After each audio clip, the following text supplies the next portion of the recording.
Well, welcome on in, everybody. This is Red Card Radio's preview episode of round 33 in the Premier League. We are three friends who support different clubs. My name is James. I support Arsenal. Down below is Sean. He supports Tottenham. Up top with me is Brad. He supports Chelsea. And boys and girls, he's in charge. When did this order get reversed? Well, it got reversed. It got reversed in the last episode because I needed to make the joke about us finding you marooned in the ocean, and then it got changed again because I was going to end with you being in charge because you decided how you figured out the math in your brain. You connected all the dots on the whiteboard. This is like when there's a director of a series, but then you go through and then there's a different director for each episode. Exactly. It's kind of like that. Like James is the host, but I'm this one, I'm the showrunner. You're the director. Yeah. Yes. Okay. Yeah. I forgot everything I just said. Well, that's why I made you in charge and not me because I wasn't even listening to you. Your problem. Now it's your problem. Show behind the show. Another show behind the show. All right, Brad, figure it out. Oh no, we're definitely posting this one. Oh, okay. All right. Well then, cool. Let's start at the bottom, right? That's where we should start. I think we start at the bottom. Yeah, start at the bottom. Now we're still here. Yes. Yes, you're still there, sir. You are still there, sir. But hey, there might be hope for you on Monday. Look, so we got two big games. Can Spurs get points against Brighton? Is one question. Okay. No. How many points can West Ham steal from Palace? Okay. Like, can West Ham pull out a draw is the big question. And if they pull out a draw, how much more pressure does that add to Spurs next week? Because Spurs play first. Or do West Ham take their foot off the gas because Spurs bomb it against Brighton at home? Which, bro, that environment's going to be toxic. Let me throw this out there for the Crystal Palace West Ham game. It's on Monday because Crystal Palace will have just played in the Europa League on Thursday, or in the Conference League, wherever they're playing. I forget where they play. No, they're the Europa League, because they won the FA Cup, didn't they? Yes. No, they're in the Conference League because they got yeeted. They got yeeted from the Europa League to the Conference League. Yes. So they play in the Conference League on Thursday, and so West Ham will have a week. They'll have 8 days to prepare for Palace before they play. So. Can Palace get a point? Yes. Will Palace get a point? I think probably, yeah. I could see that game. I could see that game being a draw because Palace are a little bit. They've got a little bit of injury issues, and so Glasner is certainly putting all of his eggs into the Conference League basket. He wants to win another trophy. Right. Well, and Glasner's definitely done too, right? We've already. Yeah, and he's just vibing in the Premier League. He's vibing, doing whatever he wants to do because. You can't really you can let him walk away because if he's not going to sign, he's not going to sign. But you can't really fire the guy that won the first trophy in however many years. I mean, why would you fire him? They're having a great season. They're in they're in the quarterfinals of the Conference League. I'm with you. I'm agreeing. I'm saying yes. Okay. All right. They're in charge, man. You gotta give the person you asked the question a chance to answer. I'm coming to you. I want to push back. I want to push back a little bit on the toxicity in the stadium. This is not Stamford Bridge. Spurs fans don't get toxic until you stink on the field. It's not going to be toxic from jump. We support Tottenham. We are trying to dig out of this hole until the end of the game, and it looks like you didn't even try. That's when it gets toxic. So it's toxic at the end of the game. Have we resolved the underlying tensions surrounding the De Zerbi appointment with different Spurs supporters groups? No, actually, that's a good point. That's the only reason it could be toxic. Yeah.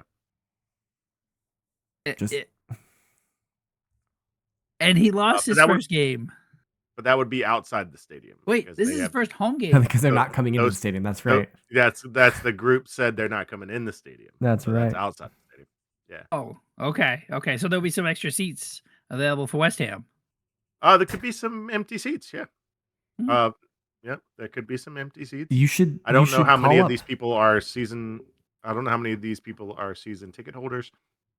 If I can finish your sentence and you're saying you should call up and see if you can go to the game and fill those seats, how likely, if these people are willing to protest to leave seats empty as season ticket holders, how willingly do you think they would sell tickets?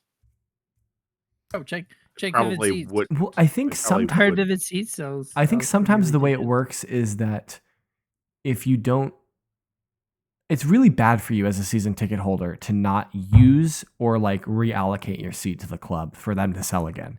Like if you do that enough times, they just instantly revoke your membership at these clubs. So they're probably relisting them. I don't know. We'll see. It was a joke 3% anyway. 3% of tickets are left, according to Vivid Seats, and your get-in price is $136. I'd pay that. Wonder how cheap of a flight you can find, Sean. We might, be sending you to London and getting on the ground feedback here. Impromptu vacation trip. Yeah, I mean, that would be wild. Screw your honeymoon. You're going to London. Could you imagine? I'll tell the CFO, hey, we booked Sean a flight to London. Bruh, yeah, you can have that conversation. Yeah, we're using your credit card or mine.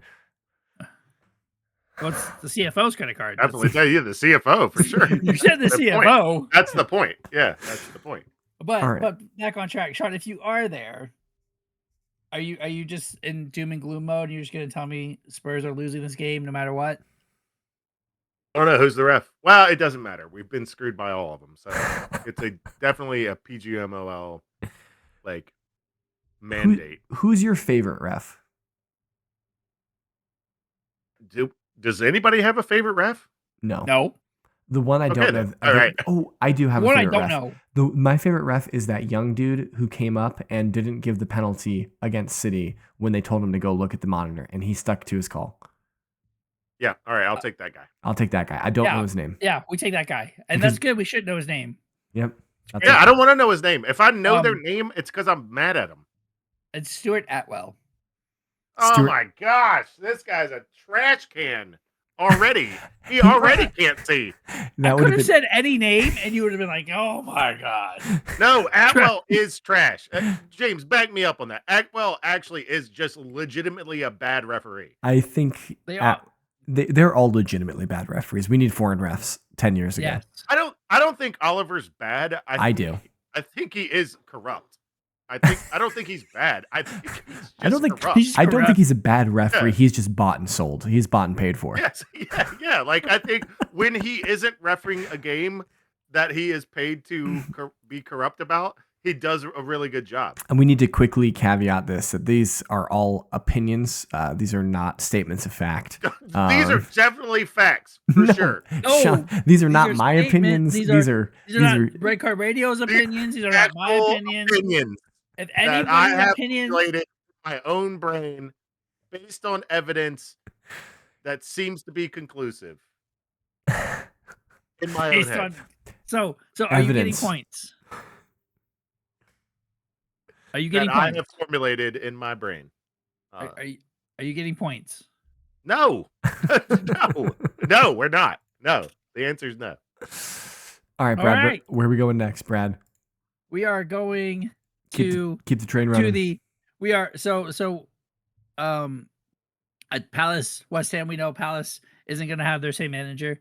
I'd be shocked if Nuno's there. So let's go to the other lame duck managers battle. Wait, time out. You think Nuno's getting sacked at West Ham? I mean, if they finish 17th, he might stay, but he's on the hot seat as soon as the match week 1 starts. Okay. Right? Like, we were talking about him being sacked like 6 weeks ago. Sure. Right? Like, just because Tottenham are worse doesn't mean like. Yeah, I'm just curious. Yeah. So, but the other lame duck manager battle, Newcastle versus Bournemouth. Eddie Howe is probably out at the end of the season. Like, there is a world where he does stay, but like, I don't see it. I don't think any of us do. I think it's at this point. It's like we need to. This train has run its course. Is now time for a change. Yes. And then Areola announced that he is not re-signing with Bournemouth. Yep. That he's going to get a nice big boy job. Newcastle? Somewhere. Maybe he's looking at his new team. Could be very interesting. I bet Joel would be fired up about getting Areola. Oh yeah. I think all of us, but maybe Arteta.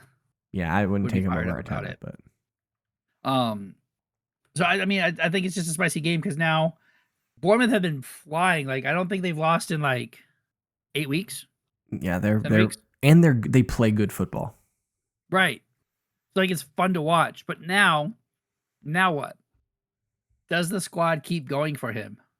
Because they're safe. Yeah, why not? I mean, they could qualify for something. Well, I mean, they're 3 points out from 6, so yeah. Yeah, these teams like the Bournemouth, the Sunderlands, the Brightons, the Evertons, heck, even Fulham, like they feel like they could qualify for something. You know, Fulham would love to be in the Conference League. Bournemouth would love to be in the Conference League. So yeah, they're going for it. So, like that's the interesting piece to the pie, right? Like, does these teams do they still play? How well do they play? They go for Fraser Forster's on Bournemouth. What was that? Fraser Forster? Yeah. Oh snap! I didn't know that. Yeah. Good land spot for him. Sorry. I mean, I think it's an interesting game. I think it's to see how do these players react. How do these players keep going? Mm-hmm. So just in simple, I think that'd be my pick of the week. Okay. Since this is my show, that's my pick of the week of the game to watch. All right. And then we get into the top 5-6 battle. Yeah. My team, Chelsea United. That's I think that's going to be actually a really good game, and I think one for like a neutral to watch. I think that would be a lot of fun because I think you guys seem pretty evenly matched this year. It might be like two drunk people just punching each other. It might be a fun like a bum fight. Well, so our defenses are both trash. Yeah, exactly. We'll call a spade, right? I was happy last week. Our defense is still trash. Like it's just injured, right? So who we're playing is just trash right now. And United has like their best defender is Maguire, so like their defense is trash. They just re-upped him. Let's go. They should again. Yes. Lifetime contract. Both of our offenses can go though. Like our midfield and our attacking options, I think ours are better, but I think both are strong.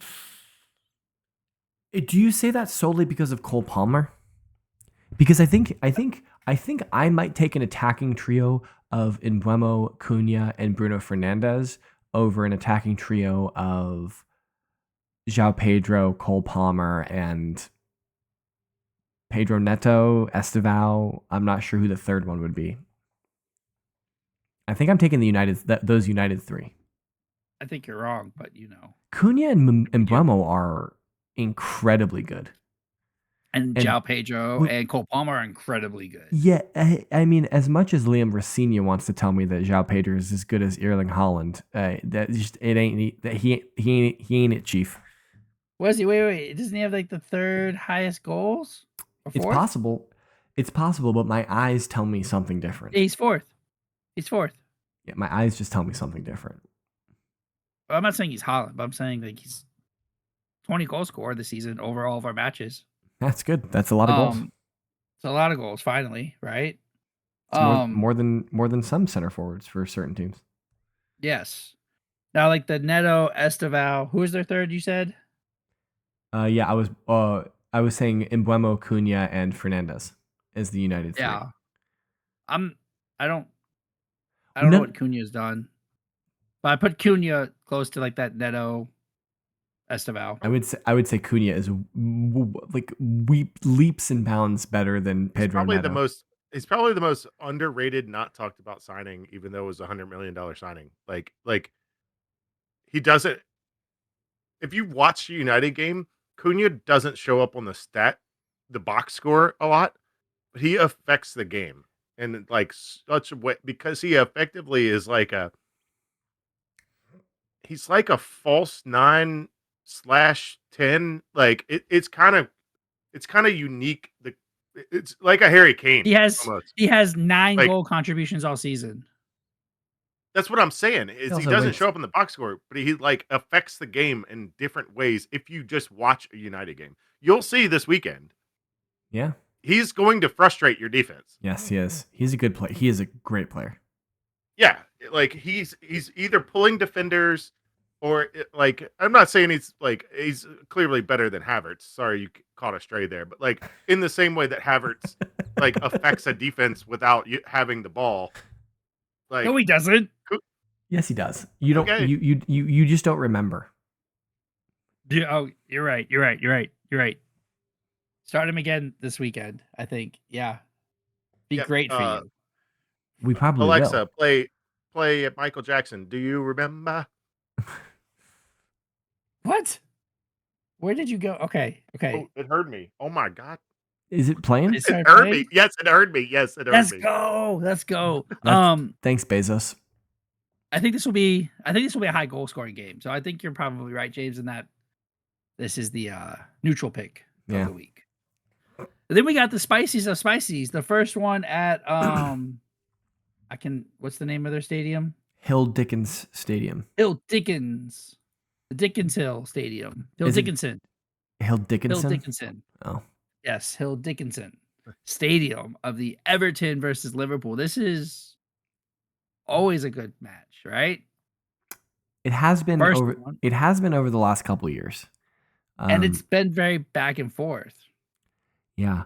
I remember the last game at Everton last year was a barn burner. I think Michael Keane had like a 97th minute winner or something like that against Liverpool last year. So it was cray. So I'm here for another spicy affair between Everton and Liverpool. And Liverpool is doing this.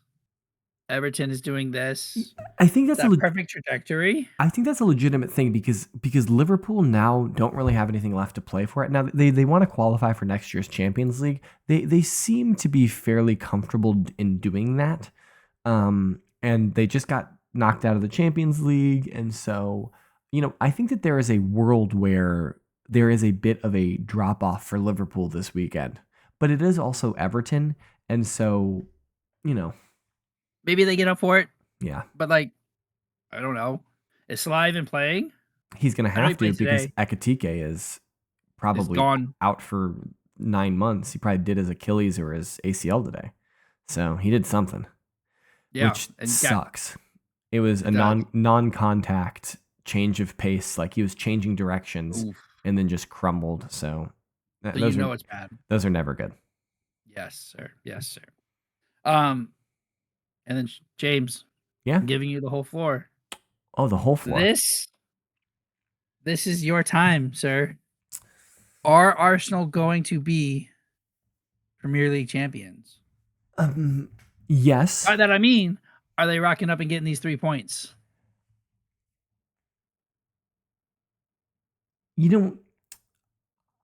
I'm generally a very pessimistic person when it comes to Arsenal. And like because that's all I've known, right? Like I started following Arsenal in 2006 when they went to the Champions League final and they lost in the final. And from that point on, I've known nothing of Arsenal except for an occasional FA Cup. It took them 8 years to win a trophy. I started following them and I'm like, oh, this is the third biggest club in England. And then it took them 8 years to win a cup, right? So my experience with Arsenal is not of a dominant win everything Arsenal. And so I'm generally pessimistic about Arsenal, about all sports teams that I follow. But I think I'm just gonna lean into confidence over the next 6 weeks and be disappointed maybe or be excited. Will Arsenal beat City? I don't know. Can Arsenal beat City? Yes. Can City beat Arsenal? Yes. Whatever you did in the Carabao Cup final, just don't do that. Well, the thing about the Carabao Cup final is it was a very even game until the second half. City were definitely more dominant in the second half, and then they scored a goal off of a goalkeeping error, right? That's how they scored their first goal. And then they scored a second one very similar to it directly after it. And so I don't know. Nico O'Reilly is quite a player. He is a baller. I was skeptical of him last year, but he is he's probably the best left-sided defender in, like, the best left back in the league. Right? Like, I don't think anyone would dispute that. I think he's the best left back in the league. Sure. I don't even think it's close. And that's the thing. Like I love the Arsenal left backs. I would sign Nico O'Reilly yesterday and slot him into the Arsenal team. Yes, we tried to sign him yesterday. We tried to sign him in the summer. We did. Yeah. I think the only one I would have argued with is Aït-Nouri, who is on the same team, and Pep chooses to play Nico O'Reilly over him. So the only one I would have argued with is his backup. The thing about it is his profile. He's tall, he's super skillful, and he's super strong. Like he could play in any position along the back line. That's what killed us. Like he scored 2 goals against us. He scored the first goal, I think, against City, against Chelsea last weekend. No, okay. Can Arsenal win? Absolutely. Will Arsenal win? I don't know. I don't know. Probably not. But yes, can Arsenal win? Absolutely. So if you win, so let's say if you only lose by 1, then you're still in the driver's seat over goal difference. Sure. If you lose by 2, that's when it gets spicy. Yes, because we have a 3-goal lead, right? We have a 3-goal cushion. So yeah, if we lose by 2 or more, then they will overtake us in goal difference. Yes. Yes. With a game in hand. Yeah. So although this Burnley will technically put them even on games with you guys. But the Crystal Palace game is yet to be scheduled. Yeah. Right. Because they're still trying to figure out that schedule. Right. Yeah. So they'll be even. So if they win this weekend, and then they rock up and knock out Burnley and do what City do, like that's the thing with City is they don't lose the stupid games. They don't draw the stupid games. Generally speaking, sometimes they'll have a slip up, but yeah. Not in this point of the season. Yeah, not in this point of the season. As we transition from March to April to May, they just lock in. Yeah, as the children say. This is. It seems to be that like Arsenal need to win this game because if they don't win it, City are going to score 9 against Burnley on Tuesday. You know what I mean? Yeah. Yep. So. Yeah. I don't know. That's not the answer you wanted me to give you. You wanted me to give something more. I wanted some stuff. Yes. I'm sorry. I don't know. I don't know. Okay. Sometimes the mystery is good. We'll just have to wait for your picks, right? We'll just have to wait for the picks. I'm going to pick Arsenal win. I'll tell you this. I'm going to pick Arsenal to win. I'm going to pick Arsenal to win. Okay.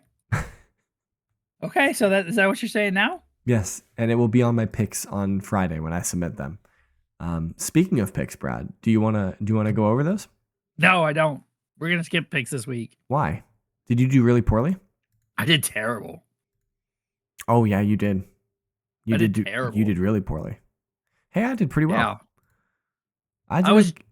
To be fair, I was just getting off the boat. I had all the children. I was driving when I did this. I don't think I was really focused. Sure. So that's on me. So all the appropriate caveats. Yeah. Every week we do picks on our Discord. It's in the description of the video of the podcast. You can join our Discord community, and we just pick who's going to win, who's going to lose, all that good stuff in our Discord. And so last week Joel had a big 6. He won the weekend. Joel had 6. I came in second with 5. Sean and Jimmy and Chap all had 4, and then Brad put up a 2 spot, which is not good.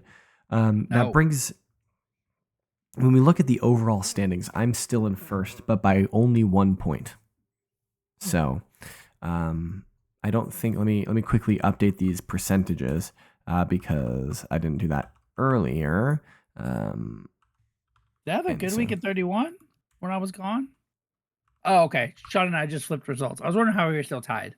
Yeah. Sorry, not to spoil where you're going with everything. Yeah. So I have 145 picks out of 321 at this point. I have a pick percentage of 45.2. Now Joel has the same pick percentage as me, but he has just picked 20 less games than I have. So I guess that's a feather for Joel's cap. Yeah. In that. Definitely. So good for you, Joel. Other than that, yeah, get your picks in. We'll send a list out on our Discord. So right now, Brentford, no games on Friday. Okay, so there's no games on Friday. It's only Saturday morning. So you'll have a few minutes, get your picks in between now and tomorrow morning when these games kick off. And I think that's all we're doing, right? Any other games that you wanted to focus on, Brad? I didn't see any more. There's no more strategy to my picks. All right. Well, then hit us up on social media. That guy up top is at @KSBradG. Down below is at @Whiteheart_Sean. I am at James Tiffany. Collectively, we can be reached at redcard_radio or info.redcardradio@gmail.com. If you want to email us, then you can do that. We'll be back next week. We're going to break it all down. We'll have reactions of this title clash at the Etihad. And so you won't want to miss that. And until then, I hope you guys have a great weekend. Enjoy the football, and we will talk to you soon.